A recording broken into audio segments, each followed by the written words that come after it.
بسم اللہ الرحمن الرحیم۔ السلام علیکم ورحمۃ اللہ وبرکاتہ۔ دوستو، امید کرتا ہوں کہ آپ سب خیریت سے ہوں گے۔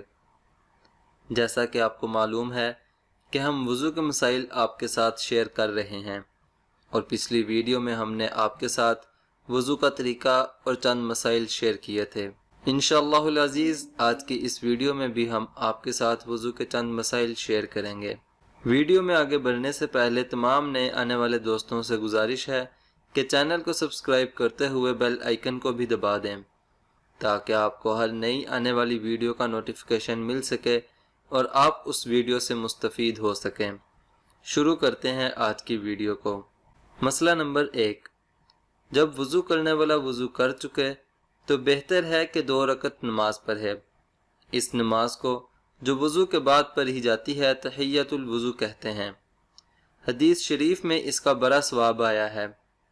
مسئلہ نمبر 2، اگر ایک وقت وضو کیا تھا پھر دوسرا وقت آ گیا اور ابھی تک وضو نہیں ٹوٹا تو اسی وضو سے نماز پڑھنا جائز ہے، اور اگر تازہ وضو کرے تو بہت ثواب ملتا ہے۔ مسئلہ نمبر 3، جب ایک دفعہ وضو کر لیا اور ابھی تک وضو نہیں ٹوٹا تو جب تک اس وضو سے کوئی عبادت نہ کر لے اس وقت تک دوسرا وضو کرنا مکروہ اور منع ہے۔ اگر نہاتے وقت کسی نے وضو کیا ہے تو اسی وضو سے نماز پڑھنا چاہیے، بغیر اس کے ٹوٹے دوسرا وضو نہ کرے۔ ہاں، اگر کم سے کم 2 رکعت نماز اس وضو سے پڑھ لی ہو تو دوسرا وضو کرنے میں کچھ حرج نہیں بلکہ ثواب ہے۔ مسئلہ نمبر 4، کسی کے ہاتھ یا پاؤں پھٹ گئے ہوں اور اس میں موم، روغن یا اور کوئی دوا بھر لی ہو اور اس کے نکالنے سے ضرر ہو اور بغیر اسے نکالے اوپر سے پانی بہا دیا تو وضو درست ہے۔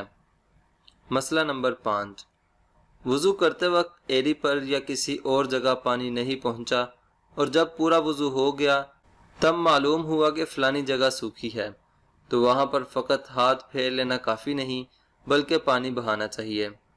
مسئلہ نمبر 6، اگر ہاتھ یا پاؤں وغیرہ میں کوئی پھوڑا ہے یا کوئی اور ایسی بیماری ہے کہ اس پر پانی ڈالنے سے نقصان ہوتا ہے تو پانی نہ ڈالے، وضو کرتے وقت صرف بھیگا ہاتھ پھیر لے، اس کو مسح کہتے ہیں، اور اگر یہ بھی نقصان کرے تو ہاتھ بھی نہ پھیرے، اتنی جگہ چھوڑ دے۔ مسئلہ نمبر 7، اگر زخم پر پٹی بندھی ہوئی ہو اور پٹی کھول کر زخم پر مسح کرنے سے نقصان ہو یا پٹی کھولنے اور باندھنے میں بڑی دقت اور تکلیف ہوتی ہو تو پٹی کے اوپر مسح کر لینا درست ہے۔ اگر ایسا نہ ہو تو پٹی پر مسح کرنا درست نہیں، پٹی کھول کر زخم پر مسح کرنا چاہیے۔ مسئلہ نمبر 8، اگر پوری پٹی کے نیچے زخم نہیں ہے تو اگر پٹی کھول کر زخم کو چھوڑ کر اور سب جگہ دھو سکے تو دھونا چاہیے، اور اگر پٹی نہ کھول سکے تو ساری پٹی پر مسح کر لے، جہاں زخم ہے وہاں بھی اور جہاں زخم نہیں ہے وہاں بھی۔ مسئلہ نمبر 9، پٹی وغیرہ میں بہتر تو یہ ہے کہ ساری پٹی پر مسح کرے، اور اگر ساری پر نہ کرے بلکہ آدھی سے زائد پر کر لیا تو بھی جائز ہے، اگر فقط آدھی یا آدھی سے کم پر کرے تو جائز نہیں۔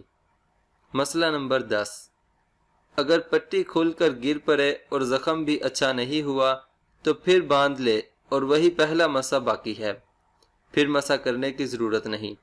اگر زخم اچھا ہو گیا کہ اب باندھنے کی ضرورت نہیں تو مسح ٹوٹ گیا، اب اتنی جگہ دھو کر نماز پڑھے اور سارا وضو دہرانا ضروری نہیں۔